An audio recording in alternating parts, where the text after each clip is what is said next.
Our second presenter will be Claudrena Harold, whose students have adopted and produced a wide range of multimedia texts to demonstrate the efforts of African Americans to transform the social and intellectual culture here at UVA.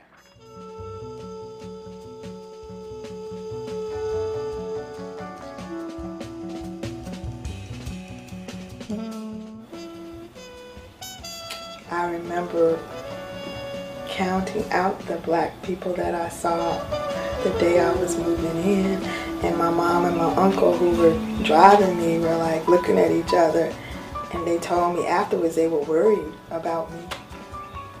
Because I was like, what? There's another one, there's another one. So it felt difficult. I came from Booker T. Washington High School in Norfolk, Virginia, and our school basically was integrated my senior year because they started crosstown busing in Norfolk. And because I was a rising senior, I could stay where I was. So my exposure was basically that of an African American growing up in an African American community. The majority of my teachers, wonderful teachers, they were black people. So this is how me and 149 students in my Black Fire course commenced our journey into the complex history of African Americans at the University of Virginia, and how that history informs contemporary race relations on grounds. First day of class, I did not say, hello, my name is Professor Harold. I did not ask their names. I played this video. And what I attempted to do by playing this video was to destabilize the notion of who constituted an expert. First of all, I'm not an expert. But what I wanted my students to understand was that this was a course in which we were going to rely on people who they would never consider experts to tell the story of the history of African Americans at UVA and the contemporary experience. So I wanted to introduce them to an African American alum, a woman who was a member of the second class of African Americans coming to the university. She came here in 1971, which is basically 2 years after a kind of critical mass of black folk came to UVA, which means a critical mass more than 12. And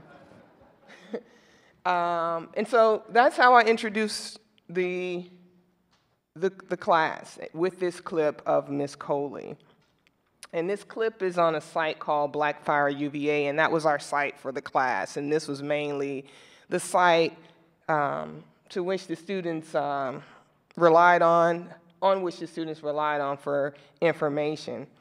I also wanted to make clear to the students that they would be experts in this course, and that they were not just going to be studying the history of African Americans at UVA or talking about the contemporary experiences of African Americans, but they were also going to be creating an archive.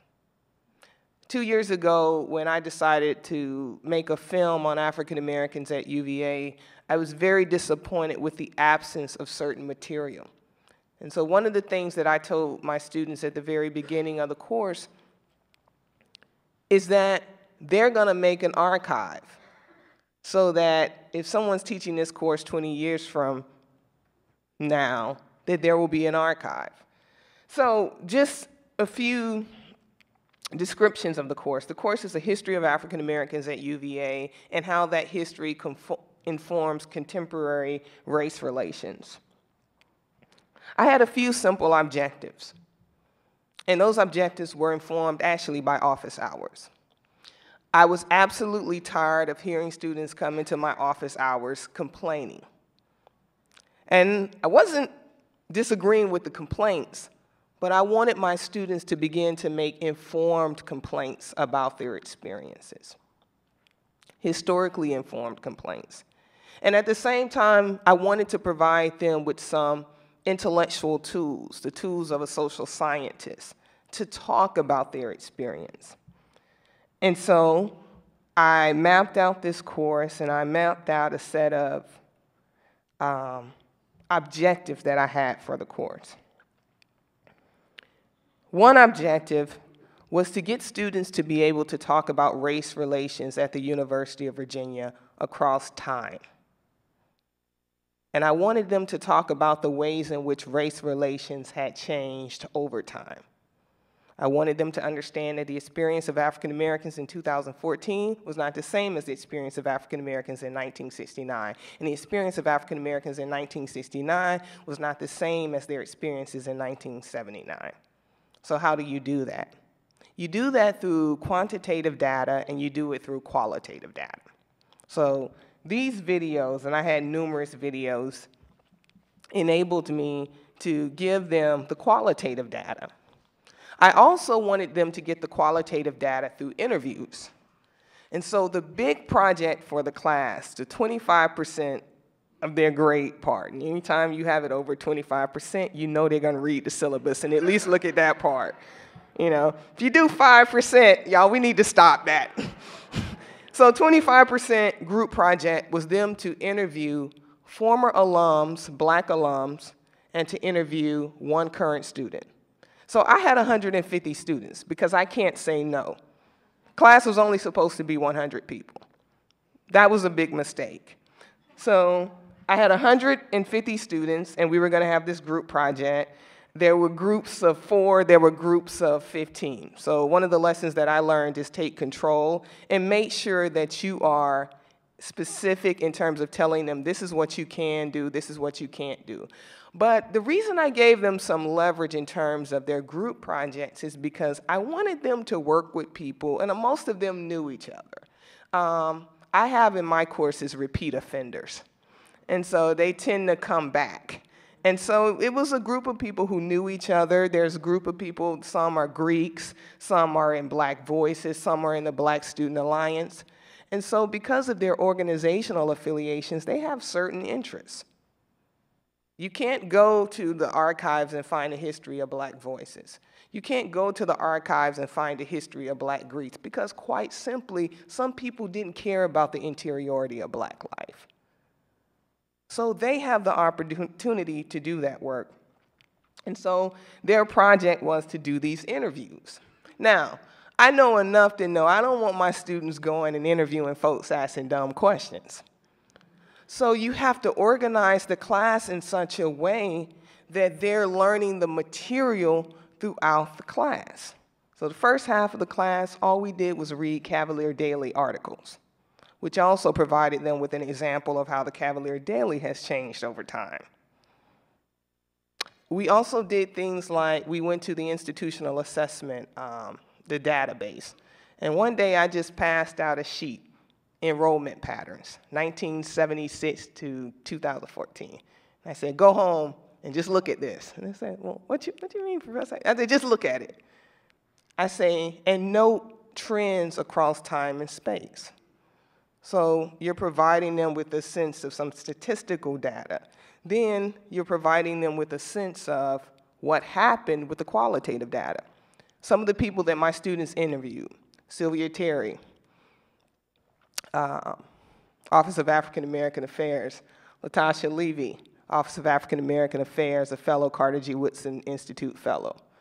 Ralph Sampson, you know who he is, basketball player. And one of the interesting things about that was I told them, don't go in there starstruck asking this man some dumb questions. You know, so they did the necessary research. They went through the Cavalier Daily. They discovered that he had been at a protest in 1984, right before he graduated, making certain demands. They could ask him about what they read. Now, of course, he said, I don't remember that. To which they came to me, you know, because they're always trying to find out if I'm making some stuff up. And they say, you know, but if I would have just told them that, they would have been troubled. But the Cavalier Daily was reinforcing that. And then I said, okay, then what does that tell us about memory? Because we're trying to understand not just history, but also memory. And also, how do you conduct an interview? So over time, and one of the things that I think you want to really do, and this was the big project. My students end up interviewing over 60 people. And this is one of the interviews, and I told them, when the class is over and we complete the interviews, I'm going to put them all on the website. They had to get permissions for me to publish it. This is an interview. This is a mother and son interview. Deborah Saunders White is the president of North Carolina Central University, and her son, Cecil White, attends the university. And she's one of those older African Americans from the 1970s. It actually took her a long time to come back to the university. And she's reconnected to the university through her son. So most of these interviews were kind of individual interviews, but we did a tandem. And we had 6 students who interviewed her. I told them, for the portfolio, I want the transcript of the interview, but you also have to write about a 4-paragraph introduction. This makes them go back to the reading material to get the information. And so they went back to the reading material and they had this interview. Once again, you're reinforcing the importance of historical data. They provided in the interview, in the introduction, the number of African Americans that were there. They also had to deal with, once again, the difference between memory and event. So beginning to check sources. So this was, over a period of time. The interview was due, the group project was due on May the 1st. They had to tell me by April the 18th who they were going to interview. After they told me who they were going to interview on April 18th, on February the 25th, they had to hand in a set of questions. They also had to hand in the group about a page of why they chose to interview that person. And so one of the things you're doing is you're reinforcing deep learning, but you're making them think about the process of interviewing. And you're also making them approach a subject that they may not approach in an intellectual way as an intellectual. I remember when I was in the teaching in the teaching resource center and we were preparing our classes, I remember someone who's not here today was saying, this class is going to be, easy for you because this is kind of an interesting subject. No, when students, I have a class of 151 students. About 135 were African Americans. Sometimes they think they know it all about this story. And so you have to really reinforce to folks who may not be who may be or may feel as if they're familiar to the subject, that this is an intellectual subject that you have to approach in a very intellectual way.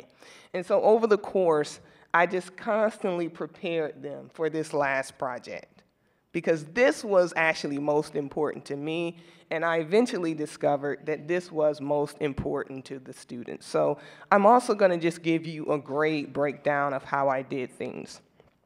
20% was class participation, attendance, and I also had website engagement. I wanted them to know that they needed to look at the website and they needed to read the articles because they needed to be engaged and have material to ask for the material for the questions.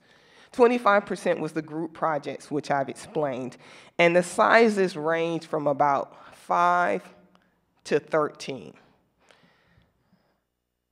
In order to prepare them for the group projects, I had other mini projects. So one of the mini projects was the students had to interview each other. And so we picked a subject of second-generation African students, immigrant students. As many of you know, the term Black is becoming increasingly complex at this university when you have a lot of students who are second generations. They're coming from other places. So we wanted to have this conversation about Black identity. So I had the students interview folks about their experiences. What is it like coming from Ethiopia to Northern Virginia to UVA? And in doing that, they saw the struggle of interviewing. They saw that they had to be informed. And they also saw that everybody is not an ideal interviewee. you do that before you get them to do the big project that matters. So they can work out the kinks before they get to the big project. And so we had about 2 of those projects. Now, sometimes the small projects can be very problematic. They started fighting in the identity project. They got mad at some folks, they won't do this, I don't, So you're gonna have those moments. And anytime you have a sort of tense topic, Greek life, never do it again. No, I mean, but it was important, but you have to understand, and once again, you have to be kind of vulnerable. So the group projects, 15% quizzes. I had 3 quizzes just to keep them honest, just to make sure that they were doing the reading. 40% learning portfolio. Everything that we did, every group project, everything that we did at the end of the semester, much to my chagrin actually, they had to turn in a folder with everything. Some of those things were not, I said, do this on February the 10th. Some of them didn't do it on February the 10th. I could tell because what they don't know is I changed the video a little bit, so I kind of tricked them. But the learning portfolio, they also had to include a list of stereotypes that I had them do, and I'm going to end the first day of class. This is some of the stereotypes. Black professors cater to black students. All African American men are athletes. African Americans self-segregate. All white students at UVA are rich. All African American athletes, once again, major in anthropology or sociology. Few African Americans are in the STEMs. I wanted them to put that in the first page of their portfolio. And then the last page was to write an editorial on race relations at UVA. And what I wanted to do was make sure and make them think about what they thought then and what they thought now. The majors, and this is the last thing, this stereotype about STEMs. I made all of the students break up in majors and look at the racial demographics that are provided by the Institution for Assessment. I had some do hard sciences, I had engineers, and then we did individual groups and we came together. When we came together and we put our numbers together, we discovered 22% of African Americans at UVA are actually in the STEMs. So we took quantitative data and we challenged this sort of qualitative idea. And it was over the process of time. And so, speaking of time, I'm probably out, so I'll shut up, but thank you.